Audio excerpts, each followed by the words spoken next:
Hay muchas personas que dicen que los adventistas se equivocan cuando hablan de un juicio investigador. ¿Qué hay de nuevo, profe? Con Walter Vey. Presentado por Martin Smith. Episodio 56. El juicio investigador puesto a prueba. Bienvenido de nuevo a otro episodio de ¿Qué hay de nuevo, profe? Bienvenido, Walter. Bienvenido a usted también. Gracias. ¿Qué estamos haciendo? Bueno, discutiremos algunas preguntas de nuevo. Y me gustan los temas que la gente pide. Como la última vez en el que tuvimos un buen estudio bíblico en Romanos 3. Veamos qué tenemos hoy. Veamos. Oremos. Padre nuestro que estás en los cielos, gracias nuevamente por reunirnos. Nuevamente te pedimos que bendigas nuestras mentes con la iluminación del Espíritu Santo y también a nuestros espectadores. En el nombre de Jesús. Amén. Como dijimos la última vez, las preguntas son muy importantes. ¿Sabes? Cuando estaba en la universidad, a veces los estudiantes tenían vergüenza de hacer preguntas, porque algunas personas se burlarían y los molestarían, etc. Pero siempre opiné que no hay tal cosa como una pregunta irrelevante. La pregunta es algo que requiere una respuesta, ¿sí? Que el Señor nos ayude de acuerdo con lo mejor de nuestra capacidad para dar respuestas cuando hay problemas. Y si no sabemos, debemos decir que no sabemos. ¿Hay alguien que nos pueda ayudar? Exactamente. He oído en alguna parte que la única pregunta estúpida es la no pregunta.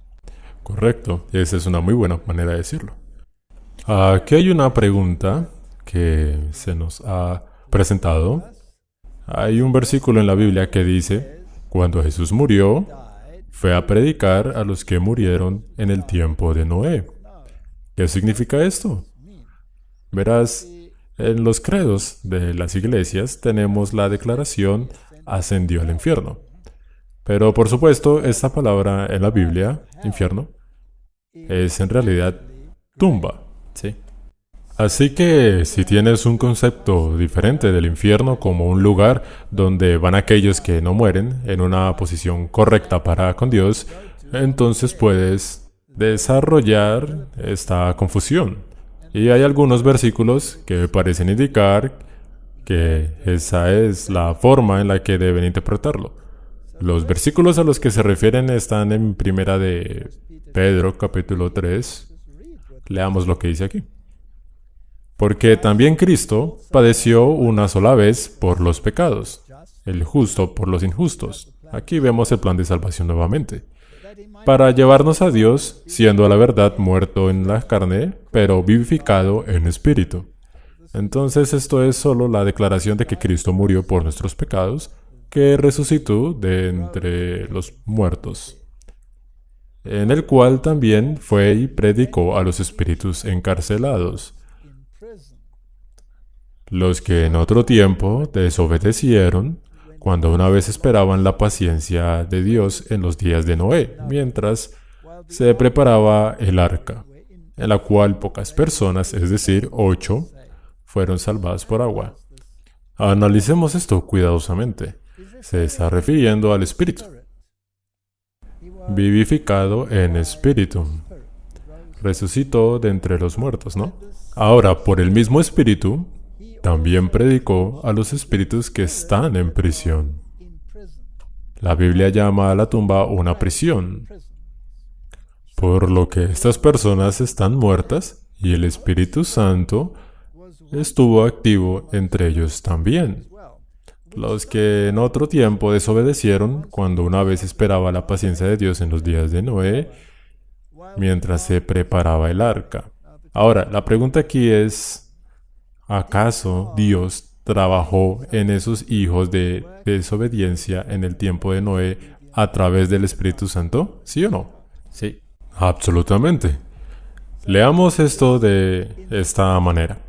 De modo que este Espíritu Santo, también estuvo activo en el tiempo de Noé. Estas personas ahora están muertas, pero en el tiempo de Noé, el Espíritu trabajó con ellos como lo está haciendo con nosotros hoy. Mientras se preparaba el arca, en la cual pocas personas, es decir, 8, fueron salvados por agua, básicamente este versículo dice que el mismo Espíritu Santo que está obrando en nosotros, trabajó en los días pasados con los que ahora están muertos, pero que vivieron en el tiempo de Noé. No está diciendo que Jesús fue a un lugar llamado infierno y habló con esas personas de allí. Esto es realmente bastante simple, ¿sí? Si sabes que la palabra Hades significa tumba, entonces esa confusión no existiría. Básicamente, ¿qué provocó la confusión? Las doctrinas de las iglesias. ¿Y de dónde sacaron sus doctrinas? De Roma. ¿Cómo justificamos nuestra creencia de que el hombre no puede perdonar los pecados a la luz de Juan 20, 21 al 23?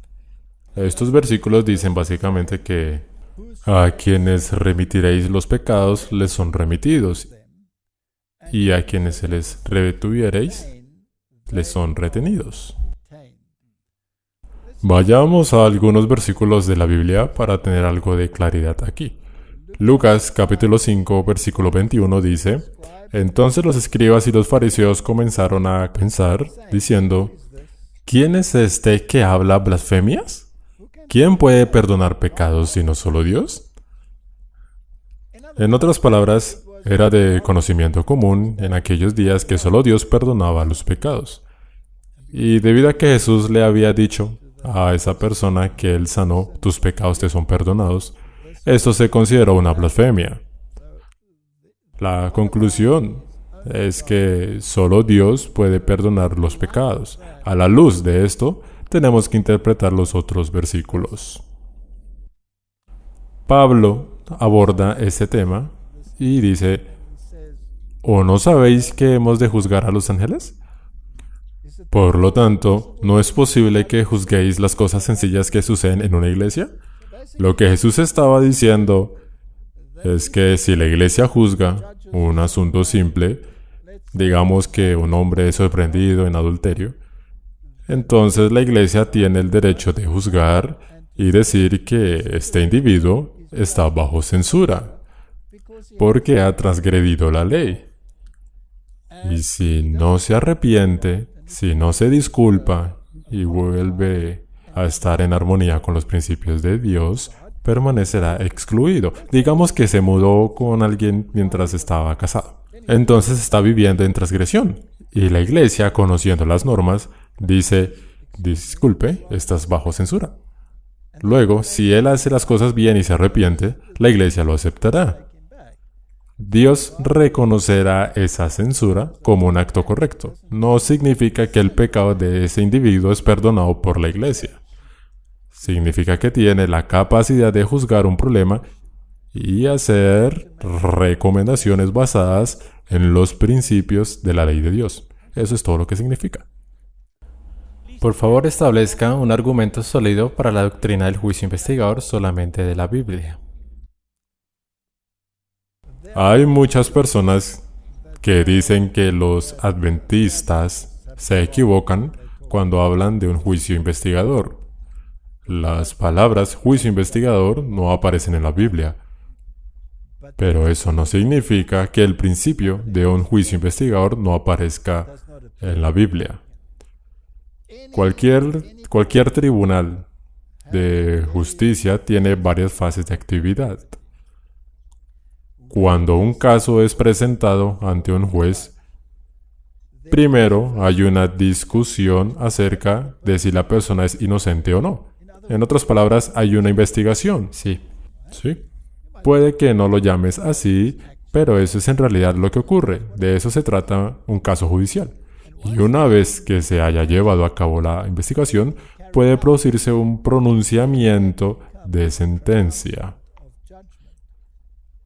Después del pronunciamiento de sentencia, hay una ejecución de esa sentencia. En otras palabras, tienes una investigación, tienes un pronunciamiento y tienes una ejecución del juicio. Juicio ejecutivo. Esas son las fases del juicio. Entonces, ¿qué pasa con la Biblia? ¿Habla sobre estos temas de alguna manera? Veámoslo cuidadosamente. En primer lugar, hay un juicio en la Biblia. Sabemos eso. Lo puedes encontrar en el Nuevo Testamento, lo puedes encontrar en el Antiguo Testamento y es muy consistente. Así que hay un juicio. Leamos algunos versículos. Eclesiastés 12:13.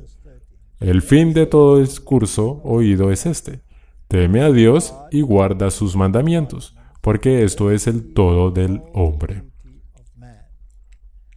Porque Dios traerá toda obra a juicio, juntamente con toda cosa encubierta, sea buena o sea mala.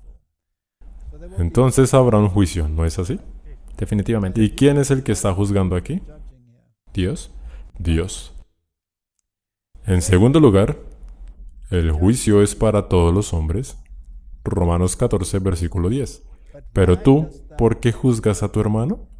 ¿O tú también por qué menosprecias a tu hermano? Porque todos compareceremos ante el tribunal de Cristo. Todo juicio ha sido entregado a Cristo. En un sentido muy interesante, Cristo mismo también está siendo juzgado. Sí. Porque había una guerra en el cielo y Satanás acusó al gobierno de Dios.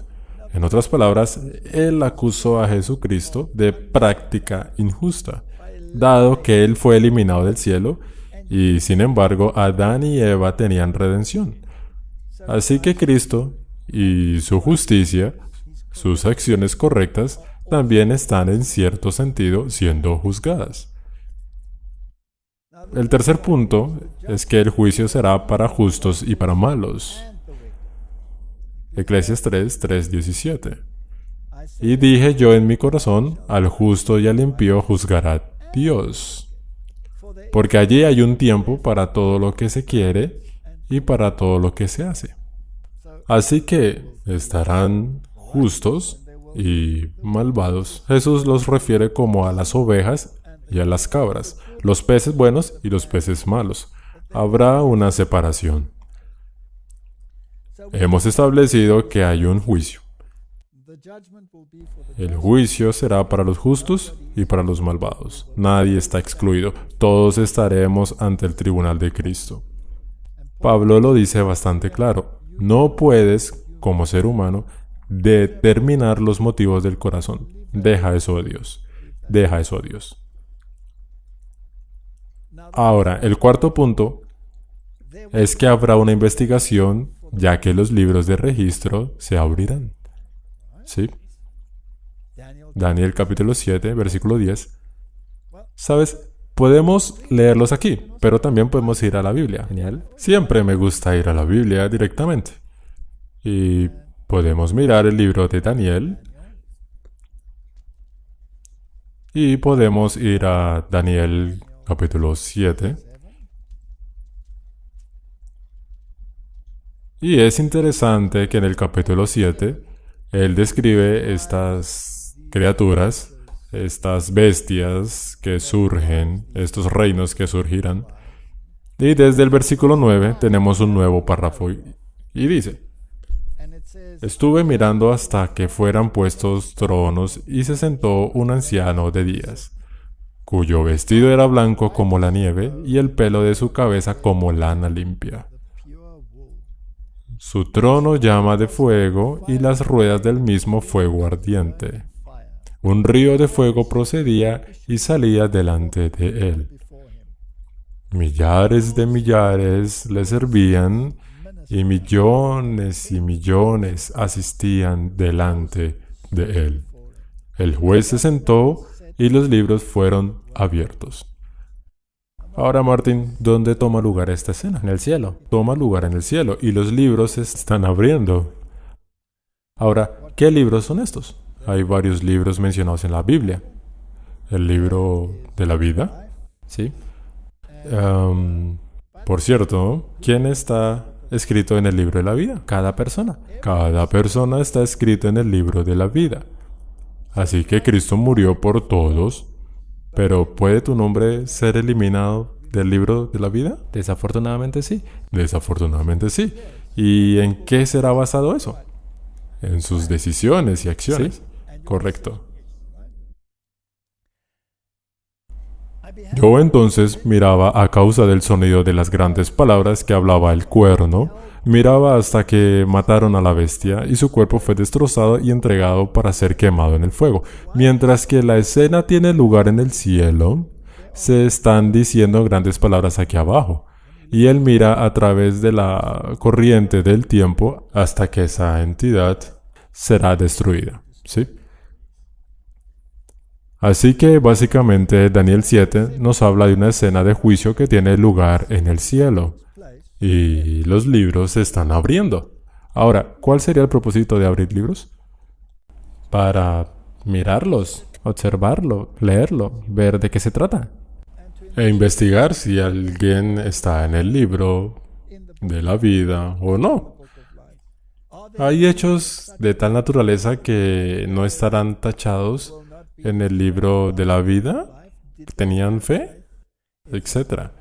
Capítulo 21 de Lucas, versículo 36 dice: Velad pues en todo tiempo orando que seáis tenidos por dignos de escapar de todas estas cosas que vendrán y de estar en pie delante del Hijo del Hombre.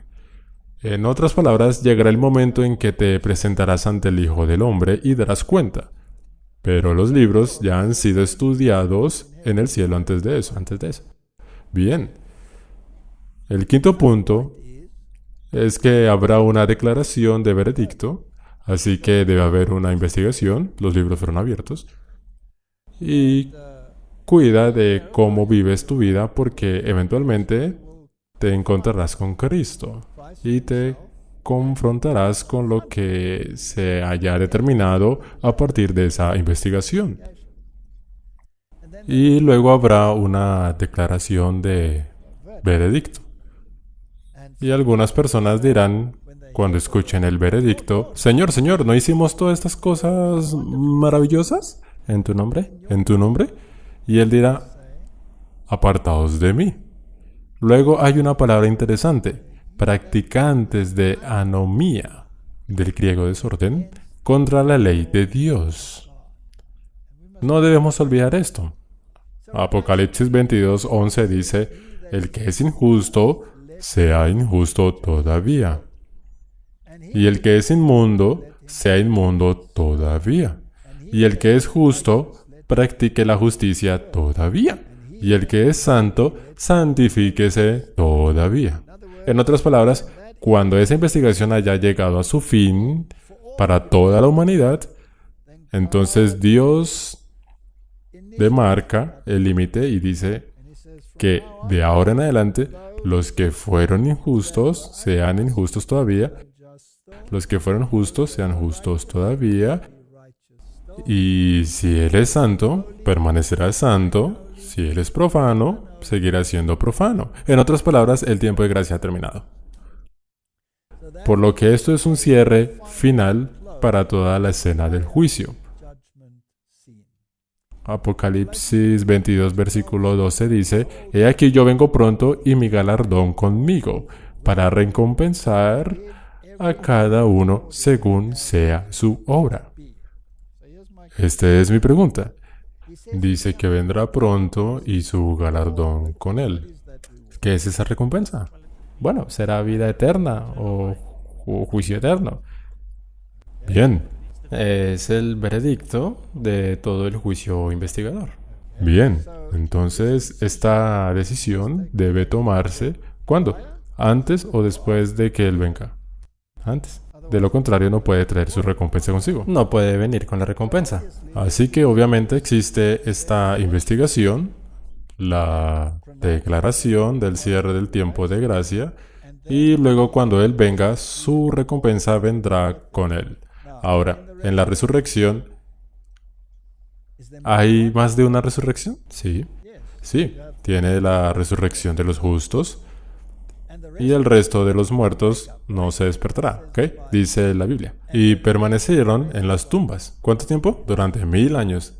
Así que solo si eres parte de la primera resurrección, eres parte de la resurrección de los redimidos. Si eres parte de la segunda resurrección, entonces esa es una muy mala noticia. Significa que estás perdido eternamente. En sexto lugar, habrá un juicio ejecutivo. Hemos pasado por las fases. Apocalipsis 20, versículo 11 dice, y vi un gran trono blanco y al que estaba sentado en él, de delante del cual huyeron la tierra y el cielo, y ningún lugar se encontró para ellos. Versículo 15. Y el que no se halló inscrito en el libro de la vida fue lanzado al lado de fuego. Esto es después del milenio. Esta es la segunda resurrección. Así que aquí tienes este gran trono blanco. Los injustos son resucitados y enfrentan las consecuencias de sus acciones. Y si no estaban escritos en el libro, serían arrojados al lago de fuego. Ahora, el versículo 14 había definido a ese lago de fuego. Y si leemos el versículo 14 dice, y la muerte y el Hades fueron lanzados al lado de fuego. Esta es la muerte segunda, ¿sí? Así que es la destrucción final de los malvados, la segunda muerte de la cual no hay resurrección. El séptimo punto que nos gustaría mencionar es que habrá una limpieza de los justos. Tienes que ser limpio de tu transgresión, porque todos han pecado y están destituidos de la gloria de Dios. Así que Hebreos 12:23 nos dice, a la congregación de los primogénitos que están inscritos en los cielos, a Dios el juez de todos, a los espíritus de los justos hechos perfectos. Se está refiriendo a la iglesia y dijo que aquí hay personas que ya no son injustas, sino que ahora han sido declaradas justas. Tenemos que tener mucho cuidado con la forma en que estudiamos esto. El punto número 8 que queremos mencionar es que habrá una rendición de cuentas digna de los justos antes de la segunda venida de Cristo. Debe tener lugar antes de la segunda venida de Cristo porque de lo contrario no podría haber una recompensa y una resurrección de los justos porque debe haber sido declarados justos. ¿No es así? De lo contrario, habría tenido que resucitar a todos, luego declarar justos e injustos. Correcto. Y eso no es como sucede. Solo hay una resurrección de los que murieron en Cristo y que son considerados dignos. Es importante que estudiemos esto con cuidado. Ahora Lucas capítulo 20, del versículo 34 en adelante dice, entonces respondiendo Jesús les dijo, los hijos de este siglo se casan y se dan en casamiento, mas los que fueron tenidos por dignos de alcanzar aquel siglo y la resurrección de entre los muertos, ni se casan ni se dan en casamiento. No usaremos este versículo para hablar sobre el matrimonio y cómo será el matrimonio en el cielo. Se trata simplemente de ser considerado digno de obtener ese mundo y la resurrección de los muertos, por lo que deben haber sido considerados dignos, ¿sí? ¿Qué significa eso? Significa que debe haber sido un estudio para ver si eres digno. Sí, debe haber habido una investigación para ver si eres digno. Entonces, estos contados como dignos, versículo 36 dice, velad pues en todo tiempo orando, que seáis tenidos por dignos de escapar de todas estas cosas que vendrán y de estar en pie delante del Hijo del Hombre. En la investigación tienes que ser tenido por digno, de lo contrario no puedes ser parte de la primera resurrección, ¿correcto? Miremos esta palabra, tenido por digno, contado como digno. ¿Qué dice la Biblia? La palabra es kataxio y está en la concordancia para considerar completamente merecedor de ser tenido por digno. Ahora, según Moulton y Milligan, en esta palabra griega no significa hacer digno, sino contar como digno. Y aquí de nuevo hay una diferencia entre el catolicismo y el protestantismo. El catolicismo enseña que eres hecho digno, mientras que la enseñanza del protestante es que eres tenido por digno.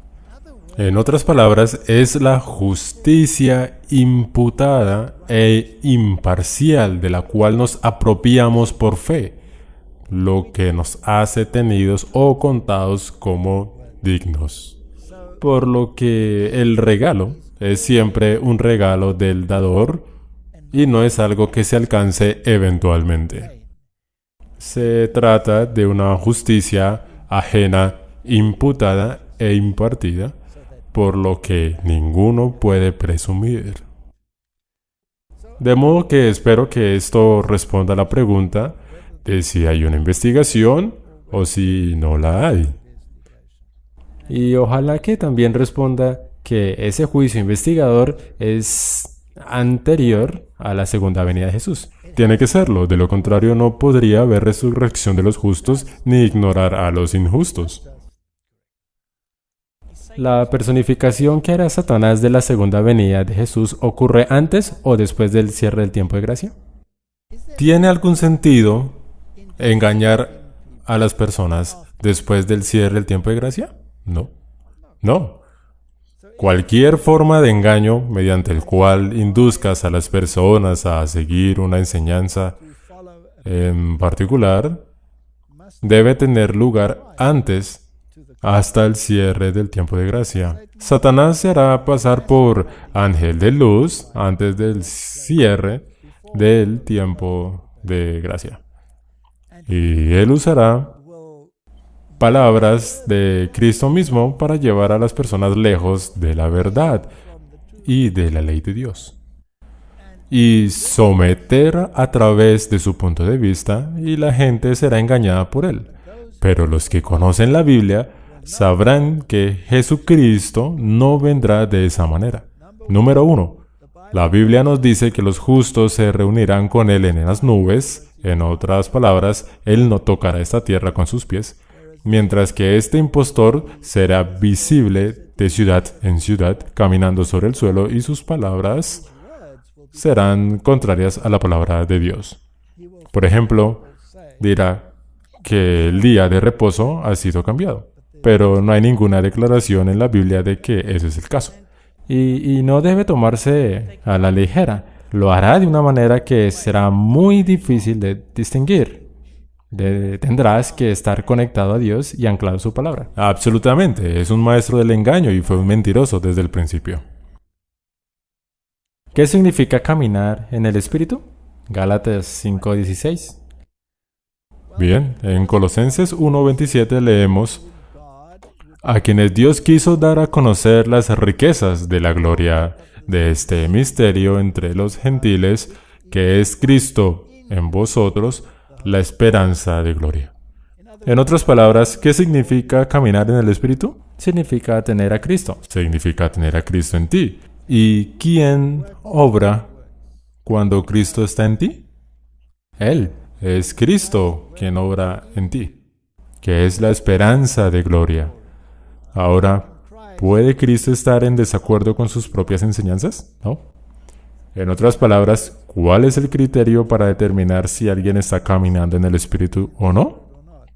Si está guardando la ley y viviendo de acuerdo con la Biblia. Viviendo de acuerdo a la Biblia y haciendo lo que dice la Biblia, porque eso es lo que Cristo vino a hacer. Él era la encarnación de la ley. Así que, en otras palabras, si quieres saber si alguien está justificado o no, y si está caminando en el Espíritu, tienes que preguntarte, como dice Santiago, si las obras no están de acuerdo con el Espíritu, entonces no estás caminando de acuerdo al Espíritu. La Biblia lo deja bastante claro en el capítulo 5 de Hechos, que Dios les da su Espíritu Santo a los que le obedecen. Correctamente. Así que ahí tienes los criterios sobre si alguien está caminando en el Espíritu o no. Por sus frutos los conoceréis. La obediencia sin temor y fe también es inútil. Es totalmente inútil. ¿No dijiste una vez que no es la gente buena la que va al cielo? Son las personas obedientes las que van al cielo. Y a la gente no le gusta esa declaración porque suena legalista. Sí, Pero ¿no dijo Jesús que si me amas, guarda mis mandamientos? ¿Eso es obediencia? es obediencia. Entonces, ¿muestras amor con la obediencia? La otra cosa, por supuesto, es ¿cuál es el motivo para guardar los mandamientos? ¿Es el miedo? El miedo no te hará llegar al cielo. ¿Cuál es el motivo? ¿Acaso es el amor? Si me amas, guardad mis mandamientos. Esto significa que debes haberte analizado en paralelo con este argumento, en el que eventualmente lo ves desde el punto de vista del que Dios ve. Exactamente. No debes tener solamente fe en Jesús, debes tener la fe de Jesús. Él dice, he guardado los mandamientos de mi Padre. Sí. Por lo tanto, cuando se estudian los mandamientos y los internalizas y ves que son perfectamente lógicos y absolutamente necesarios para que la paz, la armonía y el amor florezcan, entonces ya no es un mandato, sino que es un acto de amor el hecho de mantenerlos. Amén. Hay un periodo de 40 años entre las plagas, el éxodo y la toma de la tierra prometida. Durante ese periodo, los israelitas eran un pueblo terriblemente terco que desafiaba al Señor que estaba entre ellos. ¿Puedes, por favor, referirte al antitipo de ese periodo? Esa es una pregunta muy interesante. En realidad hice una serie completa sobre eso, que se llama Transformación Total. Tal vez puedas poner un enlace a eso. Digámoslo suavemente. Sea lo que hicieron los israelitas cuando eran un pueblo terco, lo hemos mejorado. Sí. La gente de Dios actualmente no es menos testaruda que los antiguos israelitas, sin importar el aspecto que toques. Toma la dieta, por ejemplo. Estaban deseando las ollas de carne de Egipto. El Israel moderno, el pueblo de Dios, hoy anhela las ollas de carne de Egipto. Esa bonita palabra, murmurando. Murmurando, idolatría. Tenemos tantos ídolos, solo que toman una forma diferente. Y sí, creo que la gente quizás debería tomarse su tiempo y analizar esa serie. Lo que es importante para mí en esa serie es la historia de la Biblia. Si tienes todo ese conocimiento, pero no hay transformación, Sí, entonces no vale nada. no es suficiente tener un conocimiento mental del plan de salvación. Puedes citar cada versículo de la Biblia. El diablo es muy bueno citando versículos de la Biblia. Pero si no se aplica al corazón, entonces no es el bálsamo de Galaad, ¿correcto? Así que sí, hay gente terca en la actualidad. Hay un antitipo y está bien vivo. Exactamente. ¿Y quiénes somos nosotros para decir, son ellos los tercos?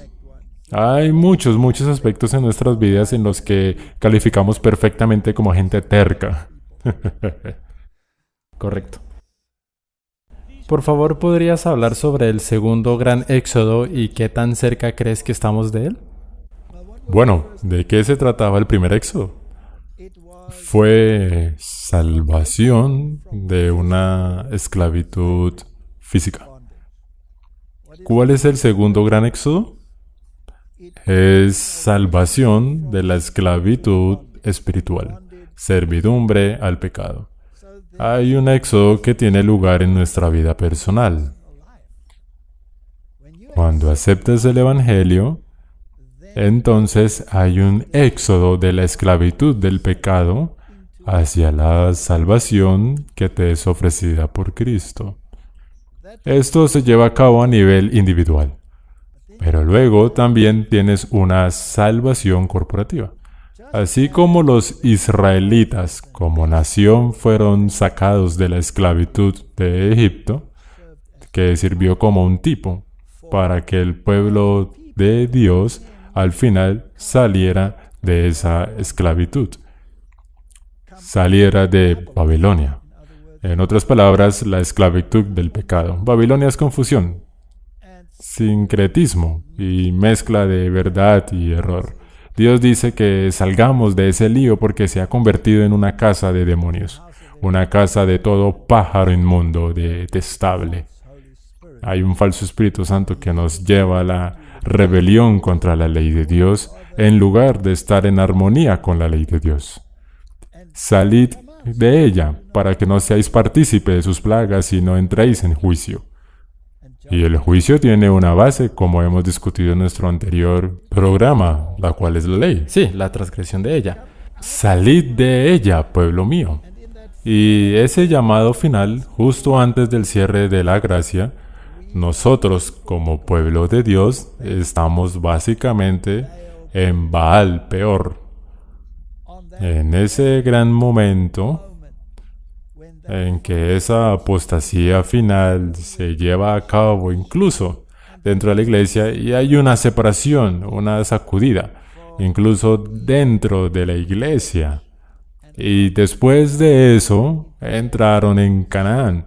Entonces el pueblo de Dios entrará en la Canaán celestial una vez que termine el tiempo de gracia.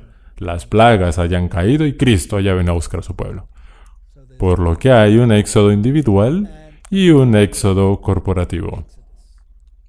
¿Y cuán cerca crees que estamos de ese éxodo? Estamos a las puertas. ¿No tuvimos una así? Amén.